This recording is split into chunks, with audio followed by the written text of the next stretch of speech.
할렐루야. 아멘. 네. 우리 귀한 컨퍼런스를 마치고 오고 또 이번 주 토요일 날에 이제 필리핀 가고 그리고 다음 주에 싱가포르에서 또 만나게 될 것 같습니다. 네. 제가 없는 동안에 교회 여러분 잘 지키세요. 알았죠? 이번에 너무 기대가 되고 특히 이제 필리핀은 리더들이 한 60-70명 정도가 있는데 그 리더 수련회를 이번에 저희가 하게 돼서 너무 감사하고 거기는 이제 예배 이외에 다른 것들이 이제 공급되어지는 것이 많이 없어요. 그런데 이번에 그 선교사님께서 리더들을 위한 수련회를 했으면 좋겠다. 그래서 같이 가는 친구들은 기대가 굉장히 클 거예요. 필리핀 가서 뭐 했는데 아마 기도하고 또 집회하고 그러다 보면 또 싱가포르로 넘어오게 될 거라는 생각이 듭니다. 근데 우리에게 굉장히 도전이 되는 시간일 것 같습니다. 또 이번에 필리핀은 이번에 한국에서 한 700명 정도가 가요. 싱가포르 한 700명 정도가 가는데 로렌스 콩 목사님이 너무 기뻐하시고 또 그러면서 감격하시고 또 그만큼 또 한국을 사랑하시니까 또 많은 기대가 됩니다. 특별히 이제 컨퍼런스를 갔다 오지 못하신 분들도 여기 있죠. 근데 난 이분들도 우리가 이 교회 안에서 함께 이 컨퍼런스의 그 기쁨을 또 꿈과 그 비전을 함께 나눌 수 있는 그런 시간들이 있었으면 좋겠다는 생각이 들어요. 그래서 함께 나눌 때에 여러분들에게도 그런 마음이 있었으면 좋겠습니다. 제가 있으면서 한 가지 느낀 건 뭐냐면 교회들마다 청년 사역이 힘들다라는 거예요. 청년 사역이. 그래서 유독 이번 컨퍼런스 때는 저에게 찾아와서 도움을 요청하는 교회들이 많았어요. 특히 중국에서도 어디더라? 무슨 하회? 어디? 청도협회라고 하던데 그 교회에서 이제 유학생들이 많이 온대요. 대전서도 배재대학교가 글로 온다고 하더라고요. 배재대학교 학생들이 글로 와서 6개월 그 있을 거예요. 배재대학교 그 교환 학생 프로그램이 6개월, 1년, 2년 이렇게 온대요. 그러니까 예수님 영접하고 돌아오는데 그 아이들을 어디로 보내야 될지 모르겠다고. 그래서 당신네 교회로 보냈으면 좋겠다고. 청도에 있는 교회도 거긴 조선족 사역을 하는 교회인데 이 조선족들에게 복음을 어떻게 하면 더 잘 전할 수 있을까? 도움을 요청하는 분들 또 대학생들의 복음을 전했으면 좋겠는데 움직이지 않는, 특히 우리가 묵었던 연수제일교회에서 이번에 거의 5년 만에 처음으로 요청하는 것 같아요. 당신네 대학생들을 우리 교회로 좀 보내서 캠퍼스 전도하는 것 좀 가르쳐 주라. 그래서 우리가 은혜가 입었기 때문에 싱가포르 갔다 와서 보내겠다고 했어요. 그래서 그쪽에 있는 인하대학교, 가천대학교 그 대학교에서 복음을 전해서 정말로 많은 대학생들이 일어났으면 좋겠다는 생각이 듭니다. 그리고 지금 또 천안의 모든민족교회 우리가 함께 섬기고 있는데 천안에 있는 백석대학교 또 단대 또 뭐죠? 무슨 대학교 4개가 있던데 호서대학교 4개 캠퍼스가 같이 있다고 하더라고요. 그래서 거기에도 우리가 또 같이 전도를 해줘야 될 것 같은 마음이 있어요. 그래서 바빠요 여러분. 같이 우리가 전도하고 올여름 가을 하고 목사님 생각에 올 11월 추수감사절에는 11월 셋째 주 추수감사절로 우리가 드릴 때에는 우송대학교 우송예술회관을 빌려서 거기서 우리가 전체가 다 예배를 했으면 좋겠다 생각이 들어요. 지난번 보니까 원주 남원주교회에서 이렇게 했더라고요. 그래서 좀 이렇게 뒤가 뽀대가 안 나더라고요. 그래서 이번에 영섭이랑 얘기를 해서 진짜 음향과 영상과 조명이 잘 아우려진 돈은 조금 들고 인맥을 이용한 그래서 우송예술회관에서 정말로 이 근처에 있는 우송대, 우송정보대, 대전대, 보건대, 또 그 위에 뭐 한남대, 대전대, 목대, 정말 우리가 복음을 전할 수 있는 많은 대학생들에게 복음을 전해서 그 자리에 함께 했으면 좋겠다는 생각이 듭니다. 더 많은 꿈을 꾸고 그런 생각이 들었어요. 제가 내려오면서 내려와서도 그렇고 이렇게 내려올 땐 되게 울고 싶고 막 부끄럽고 창피했고 내려와서는 많이 울었어요. 왜냐하면 우리 교회가 더 부흥하고 그래서 그곳에서 더 많은 사람들에게 이 시대의 젊은이들이 살아날 수 있다는 것을 외치고 싶었는데 우리가 가지고 있는 것이 너무 적었기 때문에 그런 마음이 있었거든요. 그럼에도 불구하고 많은 분들이 정말 작은 교회들이 당신네 교회를 보면서 힘을 냈다는 얘기를 듣고 또 용기를 내고 또 청년 리더들이 와서 많은 도전을 받았다는 얘기를 할 때에 이 사역이 정말로 가치가 있고 그리고 이 한국 땅의 젊은이들을 정말 사랑하는 마음으로 복음을 전해야 될 사람들이 반드시 있어야 된다라고 하는 생각이 들었어요. 나는 여러분들이 이 비전 가운데에 함께 하길 소망합니다. 아멘. 우리 또 기대하면서 우리 하나님께 영광 받습시다. 할렐루야.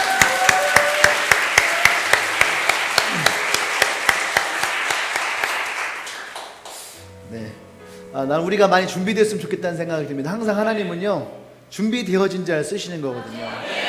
리더가 준비되어지지 않으면 아무리 많은 영혼이 와도요, 절대 여러분 영혼 그것들이 남아나지 않습니다. 예. 여러분들이 그것을 기도하고 준비하시길 바라요. 또 참 감사한 게 지난주 한 주 동안 금식을 하는 친구들이 참 많이 있어요. 예, 돌파하십시오. 그리고 여러분 그 시작이 그냥 끝내지 아니하고 정말로 여러분들이 뜻을 품었으면 그 뜻을 반드시 이뤄나갈 수 있는 그런 강력한 사람들이 되기를 원합니다. 아멘. 네, 우리 말씀 보겠습니다. 로마서 12장 2절 말씀이에요. 로마서 12장 2절 말씀.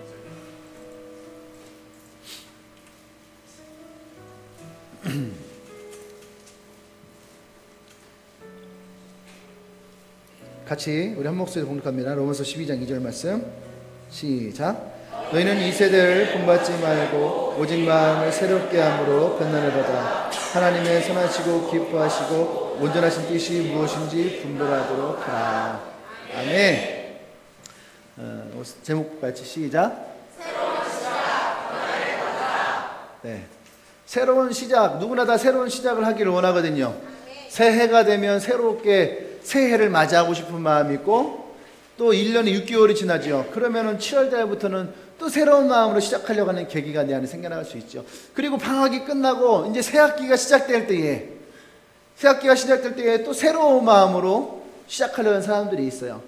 근데 많은 사람들이요, 새로운 시작을 도전하지만 새로운 시작에 대한 그 결단과 그 목표를 이루어 나가는 사람들은 적다는 얘기예요. 왜 그래요?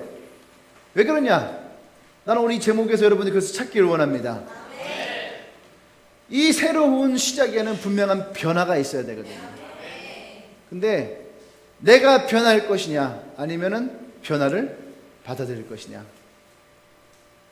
내가 변하고자 할 때 여러분 사람은 너무나 나약한 사람이에요. 여러분들이 생각할 때 내가 결단하고 그것을 내가 이룬 것이 얼마나 있나요?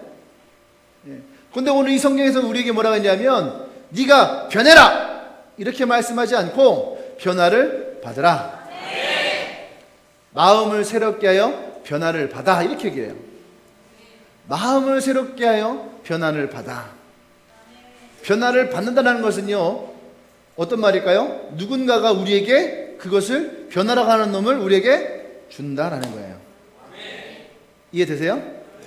변화라고 하는 것을 누군가가 우리에게 준다는 거예요. 구원을 받으라. 누군가가 우리에게 어떻게 해요? 구원을 주는 거예요.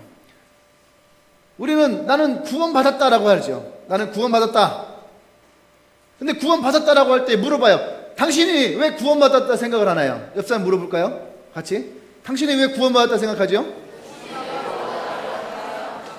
구원받은 근거가 뭐예요? 구원받은 근거가 뭐예요? 근거. 서로 한번 얘기해봐요. 1분 동안 내가 구원받은 것은 이러이러한 것이다. 내가 구원받은 근거를 얘기해 보세요.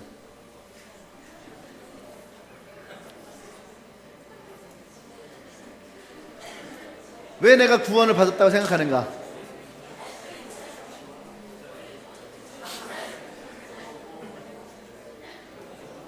좋아요. 자, 그러면 자, 구원받았다라고 하는 얘기를 다 했죠. 그러면 한번 그런 적 있지 않나요? 내가 정말로 구원을 받았을까? 나 의심해 본 적이 있다. 내가 정말 구원받았는지 나 의심해 본 적이 있다. 한번 손 들어보세요. 정말 내가 구원받았나? 의심해 본 적이 있다. 많은 사람 손 들었어요? 자, 손 든 사람들 좀 얘기해 보세요. 왜 내가 구원받았다는 것이 흔들렸을까? 자, 시작. 내가 이러이러할 때 내가 구원받은 것이 흔들렸었다. 내가 언제 구원받은 게 흔들렸었다.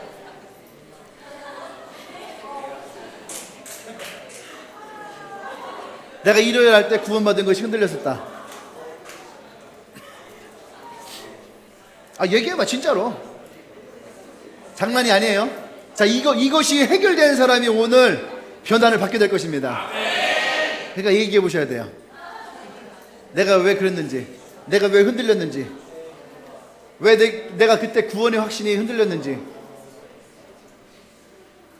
됐나요? 자, 왜 구원의 확신이 흔들렸어요? 한번 얘기해 보세요, 저한테. 그냥 막 얘기해 보세요.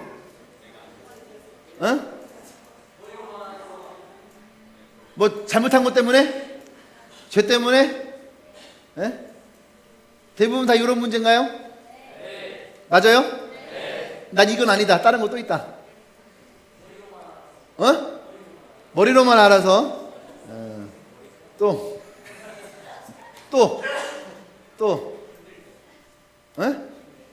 뭐라고요? 내가 힘들 때, 내가 어렵고 힘들 때, 그때 내가 구원을 흔들렸다. 예, 그럴 수 있죠.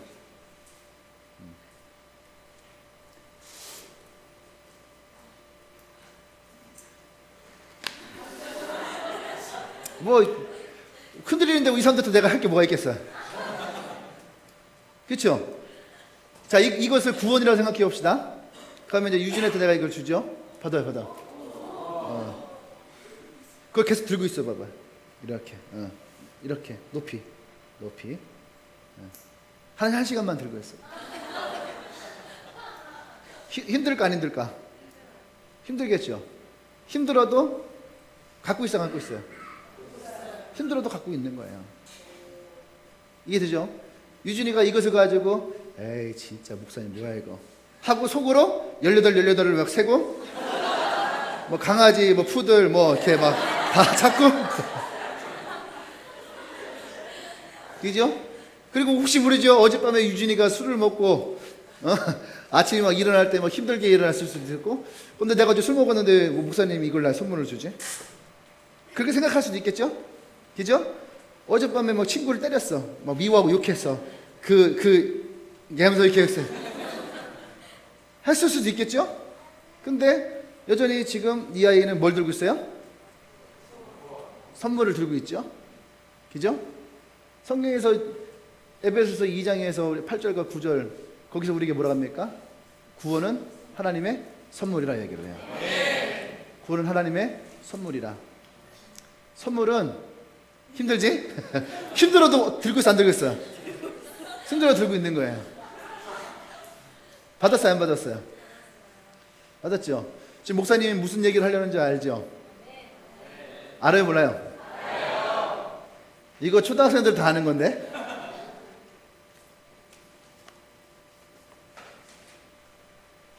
우리가 누군가에게 받는다는 것은 내 감정과 생각과는 상관이 없다는 얘기예요. 죄의 문제가 걸리는 게 있죠. 그런데 잘 보세요. 이 죄의 문제가 과연 어떤 문제인가? 감정의 문제인가? 상처의 문제인가? 예수님이 십자가에서 우리의 죄와 상처의 문제들을 다 해결하셨다라고 주님은 우리에게 분명히 말씀하셨거든요. 어떤 분은 쓴 책에 그런 책이 있더라고요. 하나님의 의는 우리에게서 소멸되지 않는다. 이해되십니까? 내가 하나님의 자녀라고 할 때에 그 의로움은 우리에게서 소멸되지 않는다라는 거예요. 다른 말로 하면 여러분들이 하나님의 자녀라고 하는 신분은 하나님 자녀라고 하는 신분은 여러분들이 어떤 사고를 치고 감옥에 들어가도 바뀌어요, 안 바뀌어요? 감옥에 들어가도 여러분들의 신분은 바뀌지 않는다는 얘기예요. 이해되십니까? 근데 그분이 우리에게 무엇을 줬나요? 구원이라는 것을 준 거죠. 그럼 이 구원을 받은 사람들은 이 구원이 소멸되지 않아요? 소멸되지 않아요. 왜냐하면 이것은 구원의 주체는 내가 아니고 하나님이기 때문에 그래요. 내가 이것을 돈 주고 사지 않았다는 얘기예요. 하나님이 나와 여러분들에게 선물로 주었다라는 거예요. 그래서 성경은 우리에게 뭐라 하냐면 구원을 받으라라고 하는 거예요. 할렐루야. 구원을 받으라는 거예요. 구원을 어떻게 받습니까? 따라하세요. 예수님을 나의 구주로 따라하랬잖아요. 예수님을 나의 구주로 따라하라니까. 예수님을 나의 구주로 아직도 안 하네. 예수님을 나의 구주로 여기에 모셨을 때 나에게 하나님은 구원을 주신다. 예수님은 여기 계시다. 여기에 계신다. 놓고 하세요. 똑똑똑. 똑똑똑. 주님 계신가요? 가만히 있어 보세요. 뭐라는가.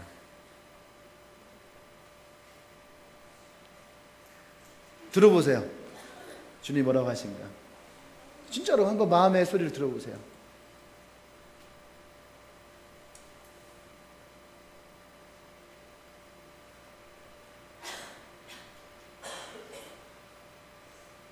들리나요?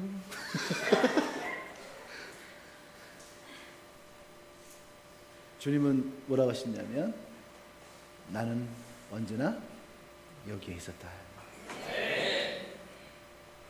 언제나 내가 힘들 때에도 네가 감정에 상처가 아플 때에도 죄의 문제가 있을 때에도 주님은 여기에 계셨다. 할렐루야. 아멘. 이것이 구원받은 사람이에요. 근데 오늘은 우리 구원에 대한 얘기 아니죠. 변화를 받아라. 그러면 변화는 누가 주는 거예요? 하나님이 주는 거예요. 그럼 변화를 내가 받아야 돼, 안 받아야 돼요? 받아야 되는 거예요. 변화를 받아야 되는 거예요. 그 변화를 받아야 되는 사람에게 필요한 것이 있다는 거예요. 첫 번째는 뭐냐면 너희는 이 세대를 본받지 말라는 거예요. 그럼 이 세대가 뭘까? 이 세대를 본받지 말라. 단지 세상을 바라보는 것? 아니에요. 여기서 말하는 세대는요, 제너레이션이죠. 제너레이션은 뭐예요? 사람과 사람의 시대가 변해져 나가는 거예요. 이해되십니까? 이해되시죠? 너희는 이 세대를 본받지 말라라고 할 때에 여기서 말하는 세대는 단순한 세상이 아니야. 세상은 하나님이 창조하신 거예요. 하나님이 창조하신 세상은 아름다운 거죠. 그런데 우리는 자꾸 세상을 향해서 더럽고 악하다고 얘기를 해요. 아니에요. 그건 잘못된 거예요. 세상이 더럽고 악한 것이 아니라 그 세상 가운데 행해지고 있는 세대가 악한 거죠. 그 성경은 우리에게 이 세대를 본받지 말라고 하는 거예요. 이 세대라고 하는 것은 그 세대가 가지고 있는, 그 시대마다 가지고 있는 문화, 그 시대마다 가지고 있는 가치관, 이러한 것에 따라가지 말라고 하는 거죠. 할렐루야. 아멘. 하나님의 시대, 이 시대마다 분명한 것은 뭐냐면 하나님의 계시가 있어요. 하나님의 계시가 있고 또 그 시대에 풍속이 있다는 거예요. 이해되십니까? 하나님의 계시는 하나님이 그 시대마다 하나님이 원하시는 뜻이 있다는 거고, 풍속은 그 시대마다 사람들이 만들어내는 문화와 가치관이 있다는 얘기예요. 옛날에는요, 아이들을 많이 낳는 것을 축복이라고 생각했어요. 그런데 지금 이 시대는 어떻습니까? 이 시대의 풍속은 어때요? 아이를 둘 낳다가 하나 낳다가 요즘에는 푸어스족이 많이 생겨나고 있어요. 가난한 사람들인 거죠. 그러다 보니까 어떤 일이 일어납니까? 결혼을 하지 않고 아이를 낳지 않아요. 일본에요, 20대, 30대, 40대에 미혼남, 미혼녀, 그리고 결혼하지 않겠다라고 하는 사람들이, 독신주의자들이 굉장히 많아요. 근데 왜 그럴까요? 40대의 사람들에게 물었어요. 당신은 40이 될 때까지, 40대가 될 때까지 왜 결혼하지 않습니까? 라고 물었어요. 자, 왜 그럴까요?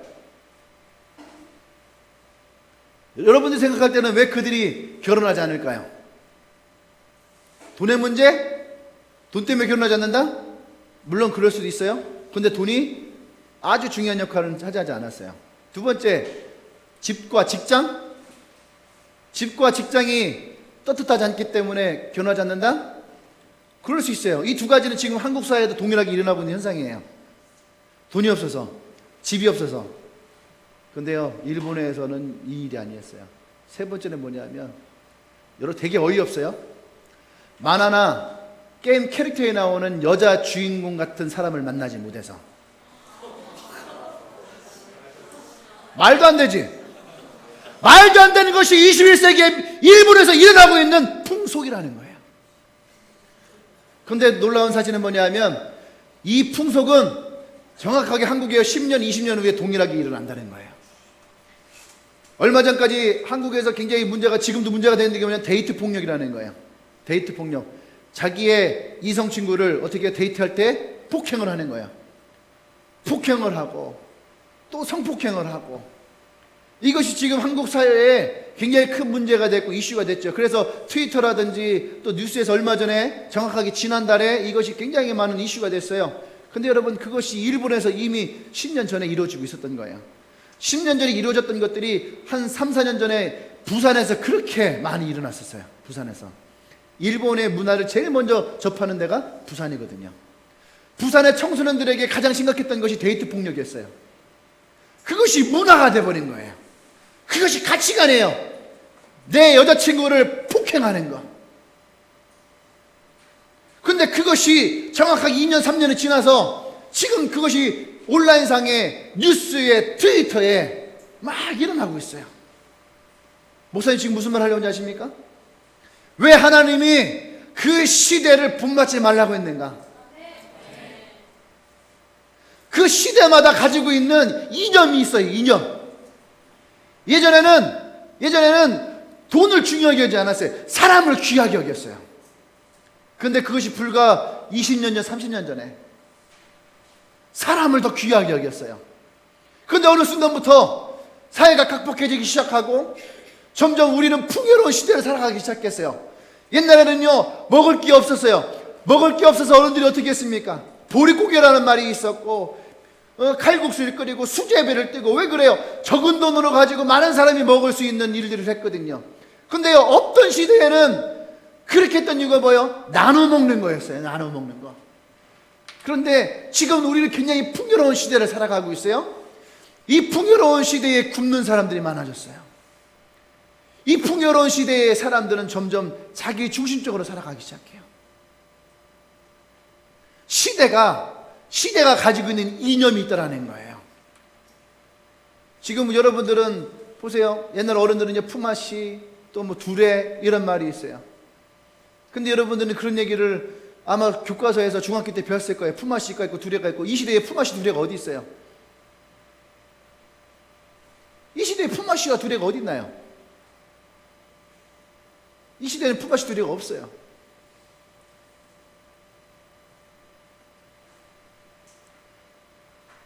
어느 집에서 누가 돌아가시면요, 그 동네에 있는 사람들이 다 와서 그것을 해줬어요. 근데 지금은요, 누가 돌아가시면 누가 제일 먼저 옵니까? 상조회사가 오죠. 상조회사가 와서 그 다 일 처리를 해요. 그리고 나서 가족끼리 얘기합니다. 역시 상조회사 보험 들어놓길 잘했어. 이렇게 힘들고 어려울 때에 그들이 안 했으면 누가 우리를 도와줬을까?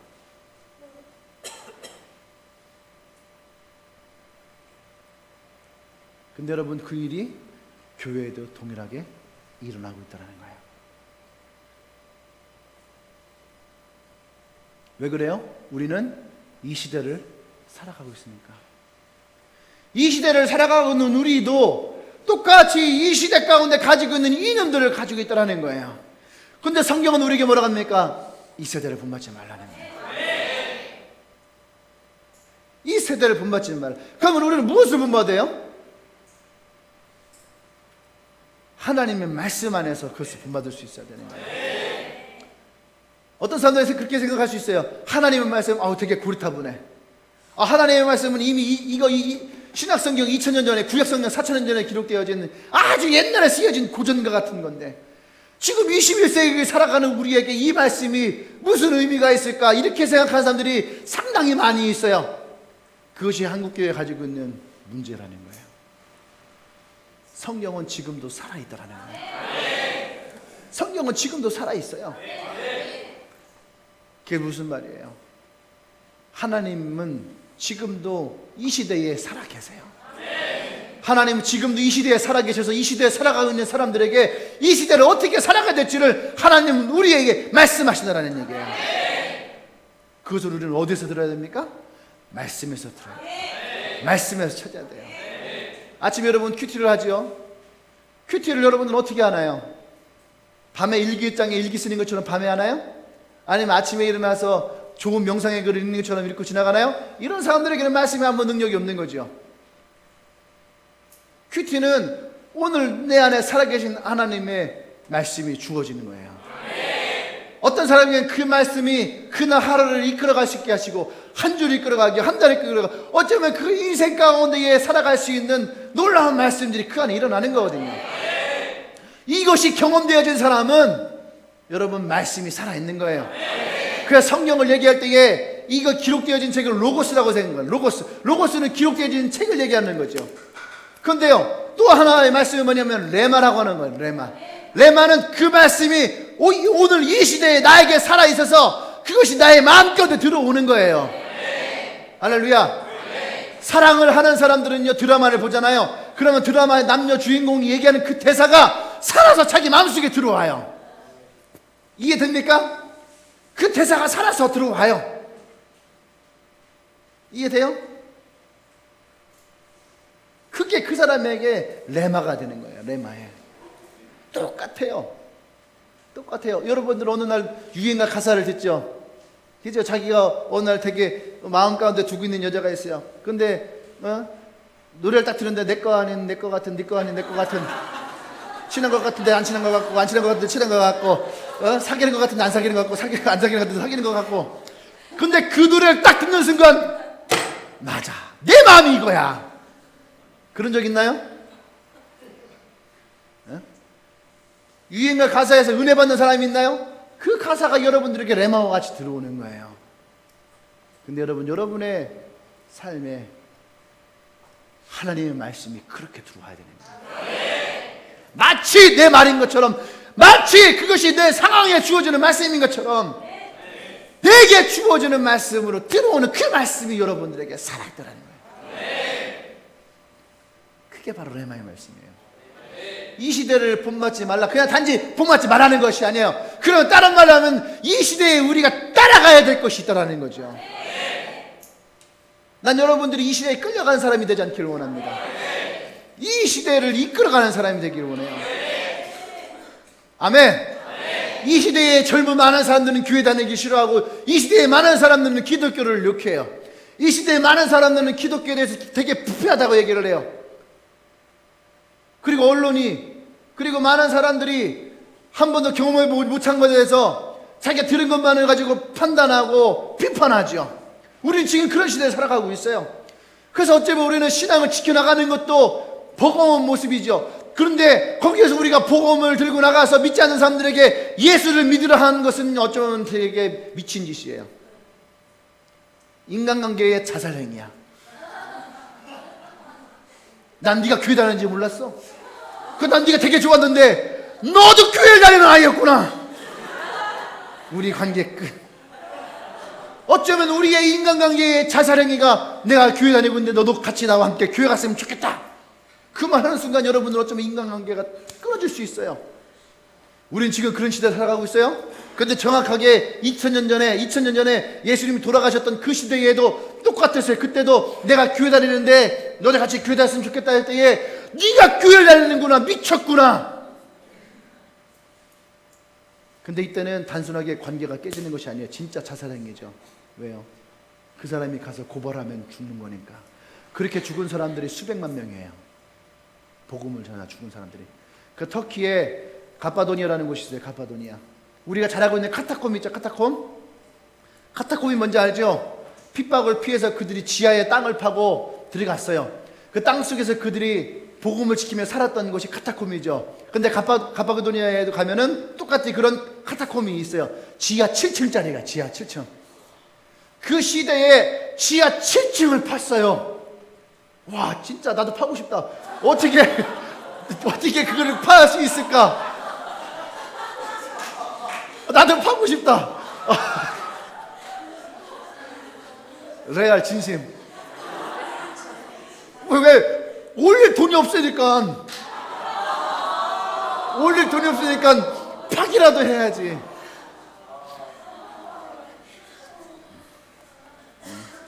지하 7층을 팠는데요, 거기에 없는 게 없대요. 그리고 지하 7층에서 지상으로 구멍을 뚫어서 환기도 시켰대. 2000년 전에 지하 7층을 파고 환기를 시켰다는 거예요. 환기를. 그리고 거기서 물품을 제공하고 지하 7층에 우물도 있더래요. 우물도. 여러분, 북한이 땅굴 파고 남한 들어오는 거 아무것도 아니에요. 그거는 일직선이잖아. 이거 근데 지하 7층을 타고 들어가는 거야.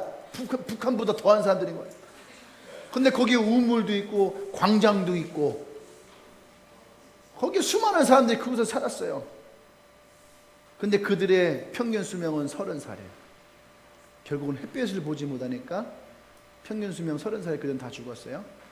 근데 그 터키는 우리가 잘 아는 것처럼 소아시아 7교회라고 하는 그 시대에 정말 복음이 강력하게 일어났던 지역이 터키 지역이에요. 복음으로 일어났던 지역이.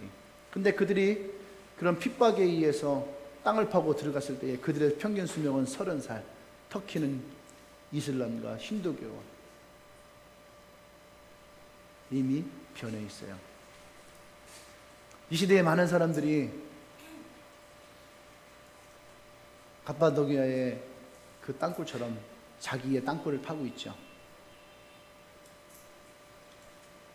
그저 나 하나 어떻게 살아가기 위해서, 나 하나 복음을 지키기 위해서, 나 하나 그냥 잘 살아가기 위해서, 그냥 나 하나 신앙생활 잘하면 되지라고 하는 그 삶 가운데, 그 생활 가운데에서 살았어요. 몇 살까지 살았다고요? 30살. 복음을 전하지 않고 죽어도 30살. 복음을 전하고 죽어도 30살. 그러면 우리는 어떤 걸 택해야 될까? 복음을 전하는 거예요. 그런데 이 시대에 어떤 사람들은 복음을 전하지 않아요. 이 시대에 어떤 사람들은요, 그렇게 얘기를 합니다. 우리는 하나님의 말씀에 순종해야 됩니다. 그냥 하나님의 말씀에 순종하고 하나님의 말씀을 붙들고 살아가고 하나님 안에서 살아가는 것이 진짜 신앙이고, 그렇게 얘기를 해요. 그러면서 복음을 전하는 것에 목숨 거는 거, 전도하는 것에 대해서, 그런 전도는 힘들지요. 전도가 안 힘드나? 힘들어요. 숨 쉬는 것도 힘든데 전도는 얼마나 힘들겠어요. 애기 낳는 거 안 힘든 사람 하나도 없어요. 애기 낳는 거 다 힘들어요. 죽음의 고비를 몇 번 까딱까딱 가다가 나오는 게 생명이에요. 어차피 송현준의 강아지는 걔 잘 낳나 모르겠네. 강아지도 새끼 낳을 때에 그렇게 힘들고 지쳐요. 힘이 없어서 나오지를 못한대. 힘이 없어서. 다 똑같아요. 영적인 생명을 낳는 거나 육적인 생명을 낳는 거나, 개나 짐승이나 사람이나 생명을 낳는 것은 다 똑같아요. 그냥 얻어진 생명은 단 한 명도 없어요. 대한민국에 이 조선 땅에 처음 복음이 들어올 때도 수많은 선교사들이 피 흘리며 죽었어요. 1세기에도 예수 그리스도의 복음을 가지고 그 복음을 전파할 때에 수백만 명의 사람들이 죽었어요. 그것도 200년 동안을 죽었어. 그렇게 해서 살아온 것이 복음이에요. 하나님 말씀에 순종하고 하나님 말씀을 잘 듣고 내 구원을 이기거나, 거짓이에요. 거짓. 속임수예요. 사단의 속임수예요. 그렇게 해서 망한 것이 유럽이고 그렇게 해서 망한 것이 미국이에요. 그래서 콜롬비아에서 미국에 교회를 개척하게 해요. 지금 이번에 사모님이 오지 않았어요. 세자르 목사님 사모님이 오시지 않았어요. 클라우디아 사모님이 오지 않았어요. 왜 온지 않았냐면은 마이애미에다가 교회를 개척해요. 지금. 그런데 그분이 선포한 것이 있어요. 미국에 제대로 된 교회를 세우겠다라는 거예요. 복음으로 살아있는 교회를 세우겠다라는 거예요. 그런데 그것이 미국 사람이 아니라 콜롬비아 사람이 미국에 가서 미국의 복음이 콜롬비아로 들어갔는데, 영국의 복음이 콜롬비아로 들어갔는데, 콜롬비아의 복음이 미국으로 가고 콜롬비아의 복음이 영국으로 가고, 조용기 목사님이 가지고 있었던 그 비전이 콜롬비아로 갔는데 그것이 지금 다시 한국 땅으로 돌아오고 있는 이 현실 가운데에 여러분 깨어나야 돼요. 깨어나야 돼요. 근데 여러분 복음을 전하는 것은 힘들어요, 어려워요, 지쳐요. 근데 여러분 생명이 태어날 때에는 그 모든 것이 다 없어져요. 이것을 해보지 않은 사람은 알 수 없는 거야. 할렐루야.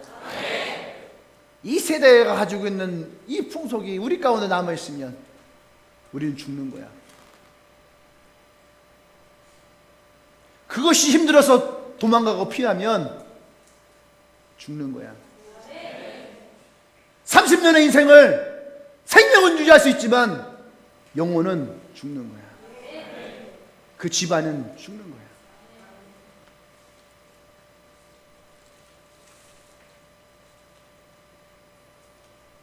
지금 나 하나 사는 것이요? 여러분, 성경은 왜 뭐라고 했습니까? 하나님의 축복은 그의 세대에 이어서 흘러가죠. 저주도 그의 세대에 이어서 흘러가는 거예요. 우리가 무엇을 택하냐? 그것이 우리에게 너무너무 중요하다는 거예요. 그래서 뭐라고 얘기합니까? 이 세대를 우리가 본받지 않기 위해서 두 번째는 뭐냐면은 너의 마음을 새롭게 하게 변화를 받으라는 거예요. 변화는 어떤 사람에게 일어나는 거예요? 마음을 새롭게 하는 사람에게. 그냥 난 변화해야지, 나 그냥 변화해야지. 아니에요. 마음을 새롭게 하는 사람에게 봐요. 구원은 어떤 사람이 받아요? 예수님을 영접하는 사람에게, 마음을 새롭게 하는 사람에게 구원이 일어나는 거예요. 내가 예수님을 영접할 때에 구원이 일어나는 거예요. 예수님을 난 구원받아야지, 난 구원받아야지. 근데 예수님을 영접하지 않아요? 그건 구원되지 않는 거예요. 구원받은 사람은 예수 그리스도를 영접해야 되는 거예요. 마음을 새롭게 하는 거죠. 내 마음에 있었던 우상들을 제거하고, 내 마음에 있었던 나의 이기심을 제거하고, 내 안에 있었던 죄악들을 제거하고, 예수 그리스도를 내 안에 모실 때에, 내 마음을 새롭게 할 때에 구원이 일어나는 거예요.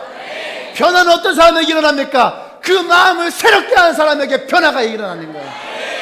여기서 말하는 마음의 변화는 뭐예요? 마음은 두 가지가 있어요. 하나는 마인드. 너 마인드가 필요해.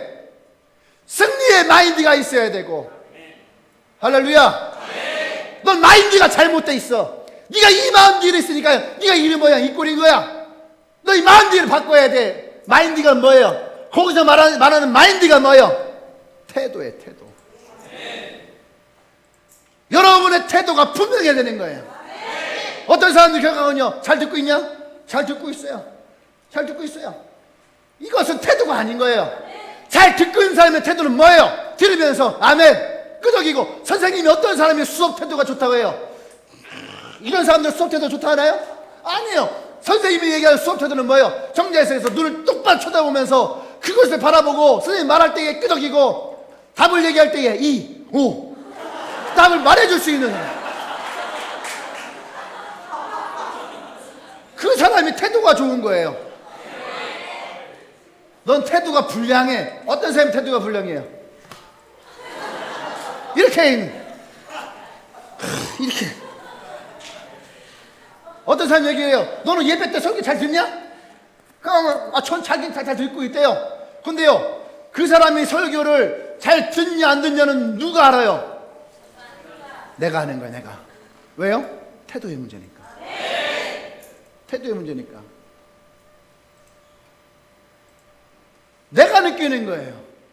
여기서 얘기하는 마음을 새롭게 하라는 건 뭐예요? 하나님 앞에 여러분의 태도가 분명해야 된다는 얘기예요. 저 생각은 있어요. 그건 거짓말이에요. 생각은 태도라는 거예요. 여기서 얘기하는 태도. 태도가 분명해야 되는 거예요.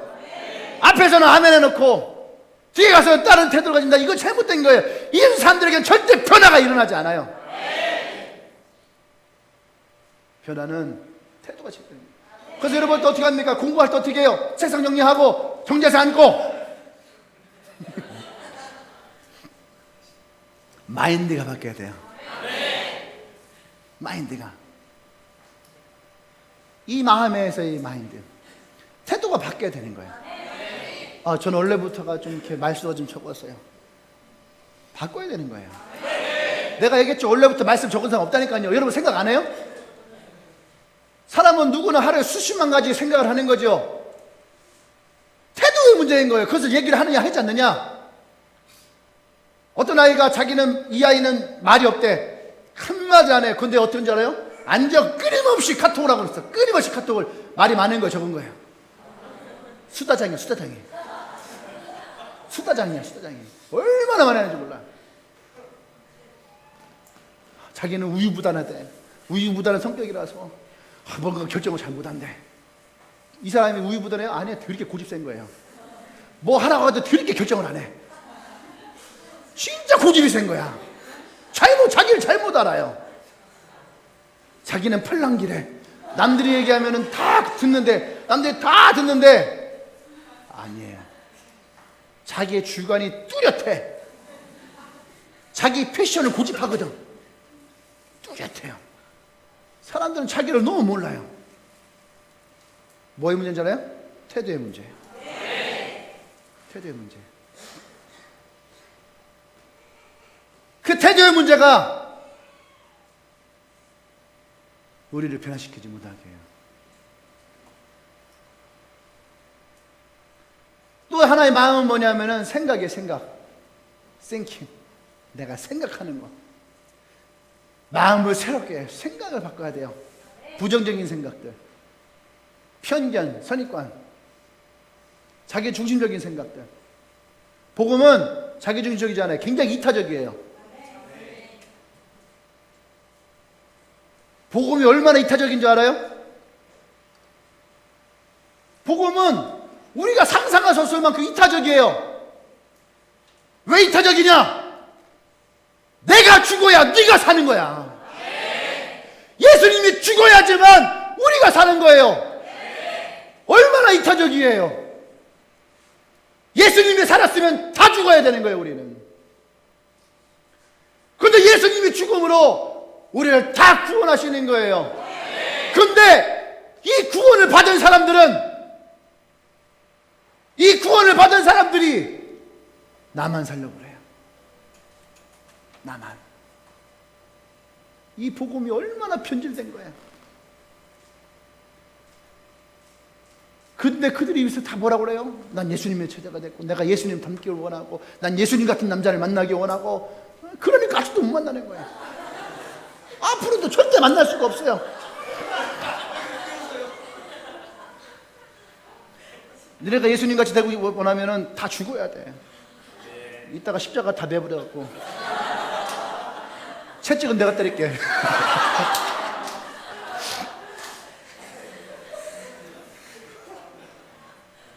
생각이 바뀌어야 돼요. 복음에 대한 생각 자체가, 복음에 대한 생각 자체가 근본부터가 바뀌어야 되는 거예요. 난 전도를 못한다? 태어날 때부터 전도 다는 사람 누가 있어요? 난 복음을 못 전다? 태어날 때부터 복음, 태어날 때부터 예수님께서 당신을 사랑하셨고, 태어날 때부터 옆에 있는 애기 뭐 전도하고 그러나요? 넌 집이 어디니? 넌 교회 다니니? 태어나서 그렇게 얘기해요? 성경에 써있어요 그게? 아니에요. 자, 솔직하게 얘기해봅시다. 나 전도 잘 못한다. 나 전도 잘 못한다. 뭐 다 잘해? 솔직하게 자기는 전도 잘 못한다. 괜찮아요. 괜찮아요. 나 전도 잘 못한다. 난 말할 줄 잘 나는 말을 잘 못한다. 괜찮아요. 난 말 잘 못한다. 난 관계에 약하다. 괜찮아요. 할렐루야. 안 된 사람들은 전도 잘하는 거예요? 자, 가면 손 안 된 사람 들어봐. 손 안 된 사람. 손 안 된 사람 손 들어봐. 안 된 사람. 안 된 사람. 경기를 안 들었잖아.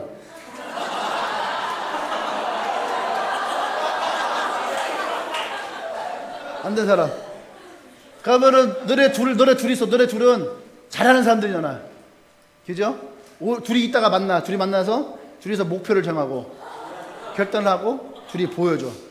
잘하는 사람이니까 둘은 잘하는 사람이니까 그대로 잘하면 되고. 이따 만나 둘이. 나머지 다 못하잖아. 그럼 오늘 여러분 기도하고 나가면 돼요. 뭐라고 했냐면 성경에서는요, 약한 자를 들어 강한 자를 부끄럽게 한다고 했어요.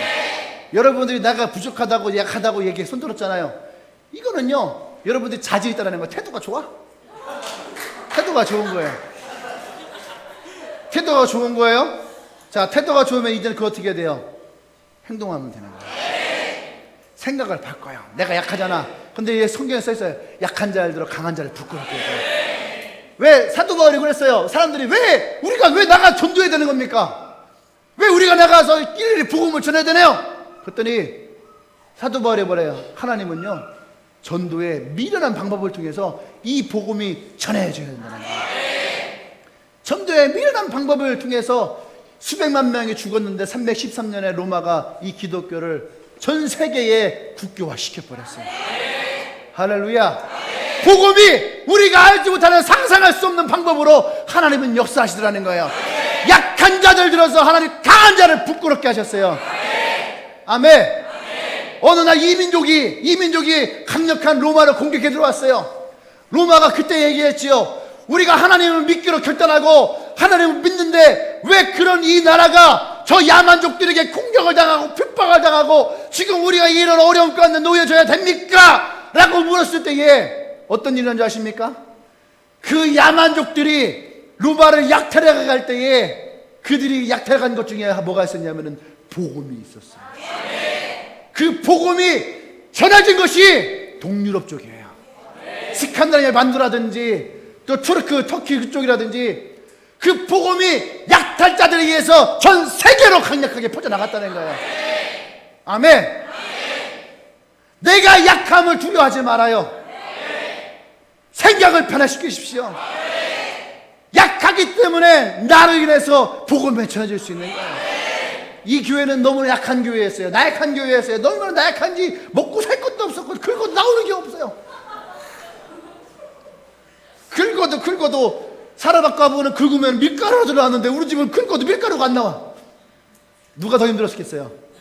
우리가 더 힘든 거야.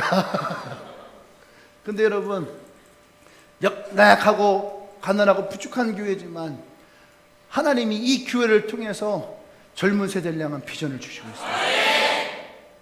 아멘? 얼마 전에도 얘기하더라고요.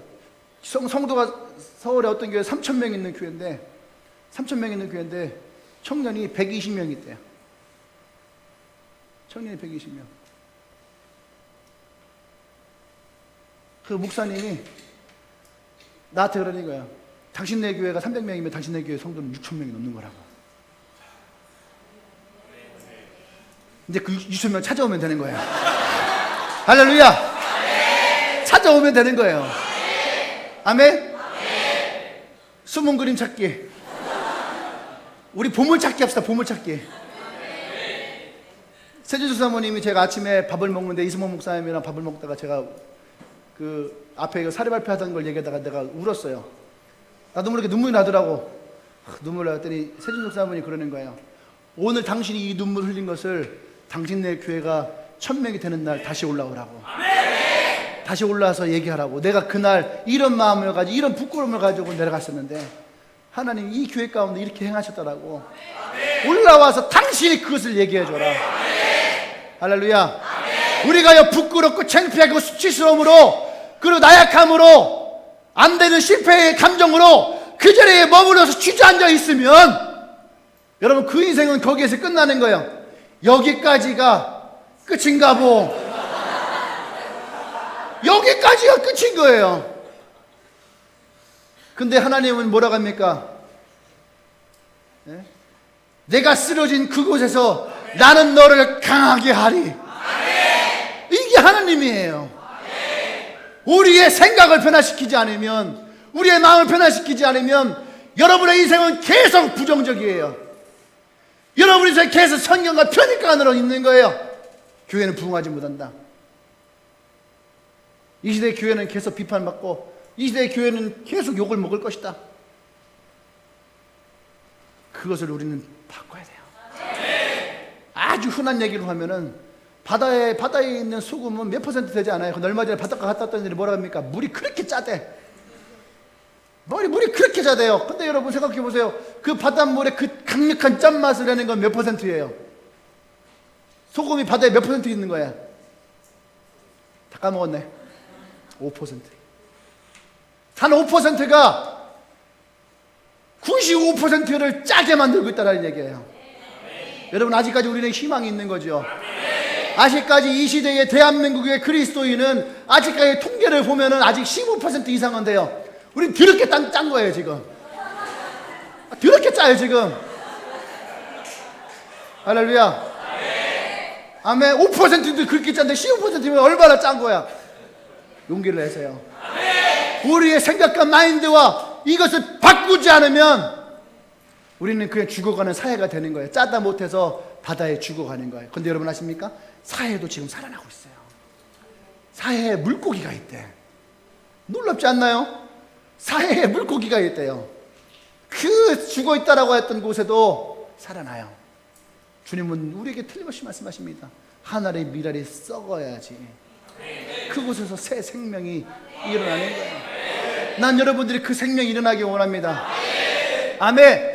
그래서 세 번째, 우리에게 분명한 기준이 있어야 되는 거예요. 우리의 마음을 새롭게 하고 변화를 하나님께 받는다면 우리는 무엇을 받아야 될까? 하나님의 선하시고 기뻐하시고 온전하신 뜻이 무엇인지를 분별할 수 있어야 돼요. 그것이 우리에게서 분별되어질 때에 우리는 분명한 변화가 일어나는 거예요. 내가 지금 어떤 것이 옳을까? 어떤 것이 옳을까? 여러분 잘 들으세요. 기준을 하나님께 두면 끝나는 거예요. 내가 금식을 할까 말까? 하나님께 기준을 두면 되는 거예요. 하나님이 하지 말라 하면 하지 말고 하나님이 해라 하면 하면 되는 거예요. 목사에게 묻지 마요. 왜 나한테 물어? 하나님께 물으면 되는 거지. 이해돼요? 목사에게 물으면 목사가 뭐라고 하겠어? 나는 하지 말라 그래. 밥 먹어라. 그래서 주님이 하라고 하면 하는 거예요. 예? 근데 금식 기도한다고 해서 다 배우자만 놓고 하면 안 되는 거야? 뭐 금식 넌 금식 왜 기도하냐? 배우자를 위해서.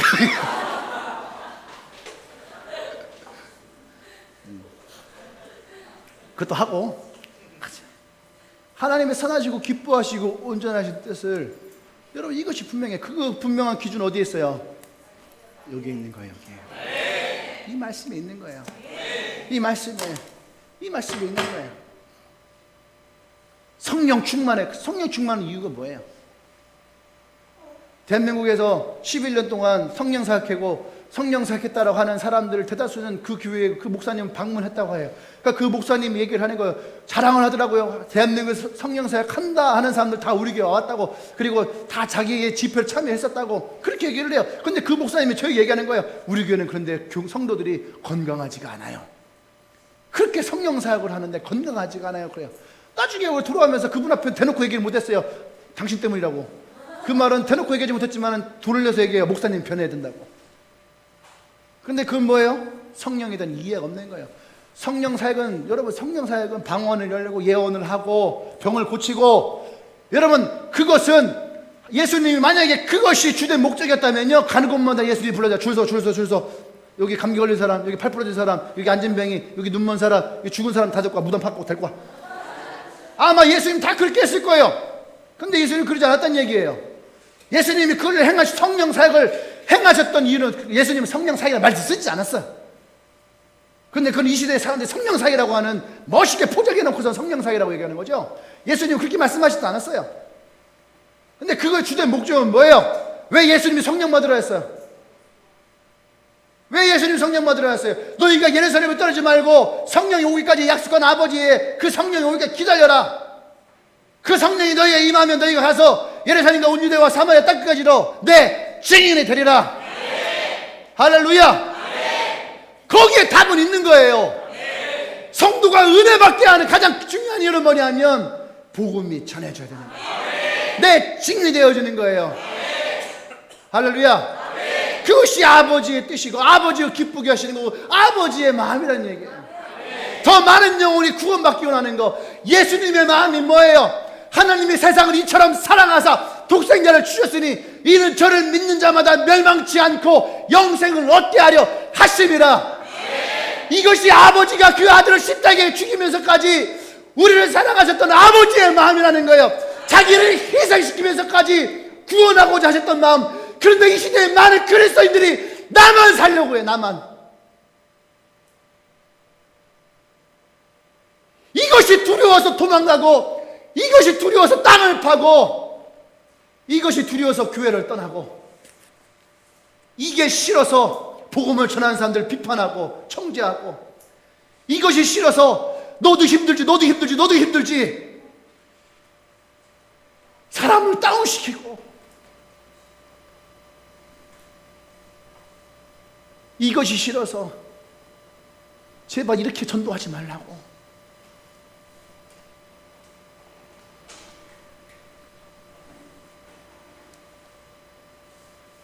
묻고 싶어요. 당신은 어떤 하나님을 믿나요? 당신들이 얘기하는 하나님 아버지의 마음은 뭔가요? 그저 나 하나 축복해주고, 그저 나 하나 사랑해주고, 그저 나 취직 잘하게 해주고, 그저 예배 끝나고 같이 어울려서 밥 먹고 차 마시고 영화 보고 어울리고 여행 가고 사진 찍고, 그렇게 축복해주는 그런 하나님을 원하나요? 그러면 차라리 절로 가세요. 절로. 절이 훨씬 더 잘해줘요.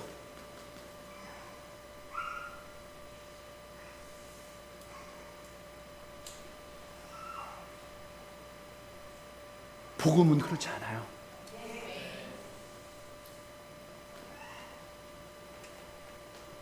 어떤 게 하나님이 기뻐하시는 걸까요? 어떤 게 하나님의 선한 마음일까? 어떤 게 하나님 아버지의 뜻일까? 복음 전하는 사람들 마음 상하게 하는 게 아버지 뜻이에요.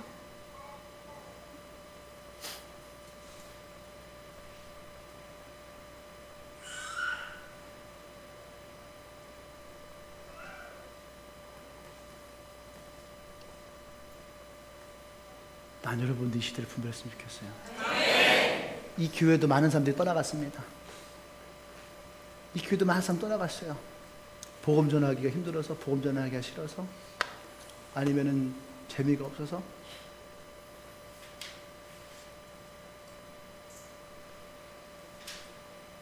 나중에 훗날 그들을 만나면 묻고 싶어요. 그래서 행복하냐고. 그래서 여행 다니고 좋은 거 먹고 다니고 그래서 행복하냐고. 그러고 또 묻고 싶어요. 하나님도 당신 때문에 행복할까? 하나님도 그런 당신 때문에 행복할까? 하나님이 이 한국 땅을 너무너무 사랑하셨는데 지금 이런 한국 땅을 보면서 하나님이 과연 행복하실까? 나와 여러분들은 누구나 다 죽게 돼 있죠. 카타콤에 있던 사람들은 30년밖에 못 살았어요. 우리도 30년 살 수도 있고 50년 살 수도 있고 60년 살 수도 있고 보험 잘 들었으면 100세까지 살 수도 있어. 그런데 그 살아서 뭐 하려고요? 주님 만나서 주님이 우리에게 뭐라고 물어보실까?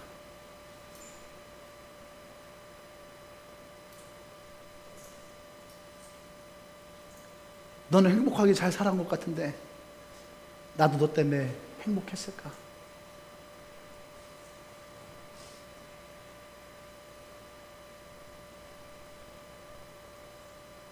뭐하러 하나님 믿어요? 내가 행복하게 살 거면은.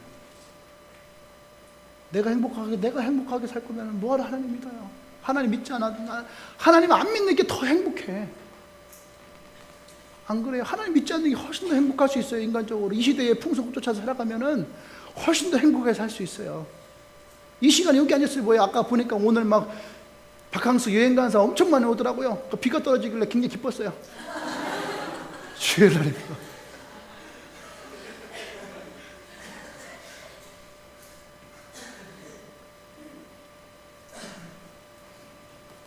여러분, 그런 것 같아요. 100%는 다 할 수는 없겠죠. 여기 있는 사람들을 모두가 다 100%가 다 해줄 수는 없겠죠. 근데 머물러만 있어요. 그러면 5%가 그 바다를 정화시키듯이 여러분들이 다는 쫓아오지 못하고 다는 하지 못한다 할지라도 함께 있는 것만으로도 난 여러분들이 그 하나님을 기쁘시게 하는 인생이라 생각합니다. 어쩌면 지금은 그것만으로도 충분할 수 있어요. 그런데 어느 날 하나님이 여러분들을 새로운 변화 가운데 이끄실 때에 여러분 또 누군가에게 또 그 복음에 전해질 때에 여러분을 통해서 하나님이 기뻐하실 일이 있어요. 근데 여러분 그 기회조차 잃어버리면은 이 시대의 풍속 가운데 살아가 버리면 그 기회조차도 사라지게 되죠. 새로운 시작에는 분명한 새로운 변화가 필요합니다. 난 여러분들이 이 변화를 몸으로, 마음으로, 태도로, 행동으로 받아들이기를 원합니다. 기도하겠습니다.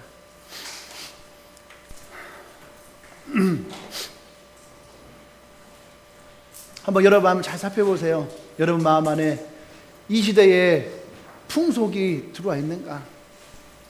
하나님보다 이 시대의 문화가 내게 더 들어와 있는가? 비전이 힘들어서 혹은 복음을 전하는 것이 부담스러워서 아니면 내가 정말로 그리스도인으로 살아가는 것이 부끄럽고 창피해서 한순간 그것을 포기하려고 했고 한순간 그것을 내가 그냥 잃어버리려고 했고 한순간 그것에 대해서 내가 내려놓으려고 했던 그런 모습도 있는가? 오늘 난 여러분들이 그 마음을 새롭게 하기를 원합니다. 진짜 내가 하나님을 믿는다면 정말 하나님이 기뻐하시는 온전하신 뜻을 따라가기를 원합니다. 함께 이 시간 우리 기도할 때에 우리 모두가 그렇게 고백합시다. 하나님 내게 새로운 시작이 일어나기를 원합니다. 하나님 내게 새로운 변화가 일어나기를 원합니다. 내 마음의 생각이 변화되게 하여 주시옵소서. 나의 태도가 달라지게 하여 주시옵소서. 나의 행동이 달라지게 하여 주시옵소서. 하나님을 기쁘시게 하는 자가 되기를 원합니다. 함께 기도하겠습니다.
하나님을 기뻐하십시오. 성경 우리에게 분명히 말씀하시거든요. 먼저 그의 나라 의를 구하라. 너희에게 더할 것이다. 하나님 우리에게 더하시는 날이 있어요. 그래서 우리에게 필요한 것이 뭐냐면 인내라는 거예요. 참고 견딜 수 있는 인내. 묻죠. 언제까지 기다려야 됩니까? 언제까지 인내해야 됩니까? 여러분 스스로 물어보세요. 내가 인내할 만큼 최선을 다하고 있는가? 내가 인내할 만큼 주님 앞에 최선을 다하고 있는가? 인내라는 것은요, 내가 최선을 다할 때 내게 주어지는 거거든요. 그 인내가 있을 때에 하나님의 축복이 있어요. 근데 하나님 사람들은 인내를 하지 아니하고 하나님의 축복만을 받기 원하죠. 얼마나 이기적입니까?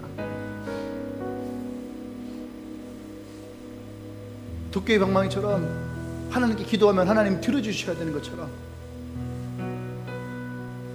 무엇이 우리의 신앙을 그렇게 만들었을까요? 그게 이 시대의 풍속이었어요. 하나님보다는 내 중심적인 신앙을 갖게 하는 것.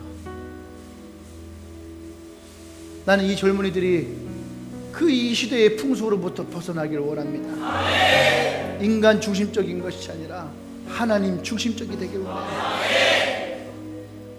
그래서 하나님이 나와 여러분의 인생 가운데에 놀랍도록 채우시고 역사하는 그 기적이 우리에게는 일상이 되기를 원합니다. 여러분, 주저하지 마십시오. 만약에 하나님이 거짓이었다면 2000년 동안 예수 그리스도는 이 땅에 발을 붙일 수가 없었을 거예요.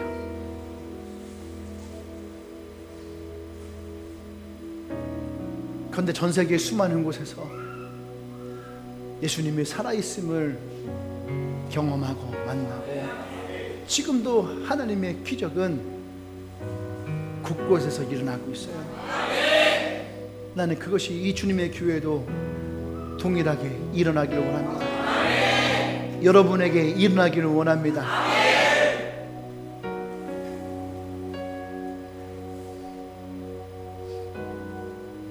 마음을 새롭게 하십시오. 하나님의 기뻐하시고 하나님의 선하시고 하나님의 온전하신 뜻을 따라가세요. 그것이 있는 사람들은 분별할 능력을 구하십시오. 성령은 나를 인도하시는 분이라 했어요. 그분이 여러분들을 인도하실 것입니다. 할렐루야. 할렐루야. 그렇게 인도하시고 하나님께 영광을 받으십시오. 할렐루야. 우리가 그 하나님의 변화를 받기를 원합니다. 우리가 그 성령의 변화를 받기를 원합니다. 할렐루야. 할렐루야. 아멘. 할렐루야. 더 기대합시다. 더 기대합시다. 우리에게 주어진 사명이 있다면 우리가 그 사명 가운데 강력하게 일어나기를 원합니다. 아멘. 혹시 오늘 우리 교회 처음 오신 분 있나요? 오늘 교회 처음 오신 분 있나요? 어머니, 예, 우리 승근이 어머니 오늘 처음 환영합니다. 우리 뒤에 자매도 오늘 처음 온 것 같죠? 화선이 옆에 있는 자매 오늘 처음 온 것 같은데, 우리 두 분 다 앞으로 나오시죠.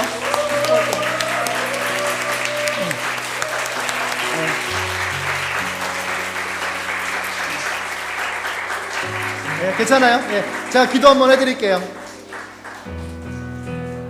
여기 자매도 같이 한번 앞으로 나와요.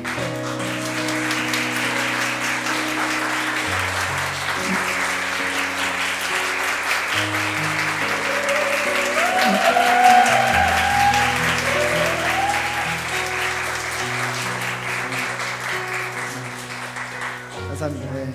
제가 두 분을 기도 한번 해드리려고요. 같이. 네. 기도 한번 할게요. 하나님 감사합니다. 오늘 또 우리 승건이 어머니, 그리고 또 우리 사랑하는 자매가 오늘 예배를 함께 합니다. 하나님, 이들 축복합니다.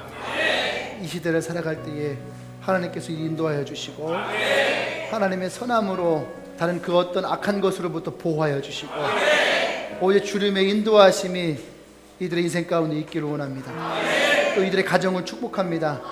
주님께서 기름 부어주시고, 하나님이 함께 하실 때에 사르밧가부의 그 집에 하나님이 역사하셨던 그 은혜가 이들의 가정 가운데도 동일하게 일어나기를 원합니다.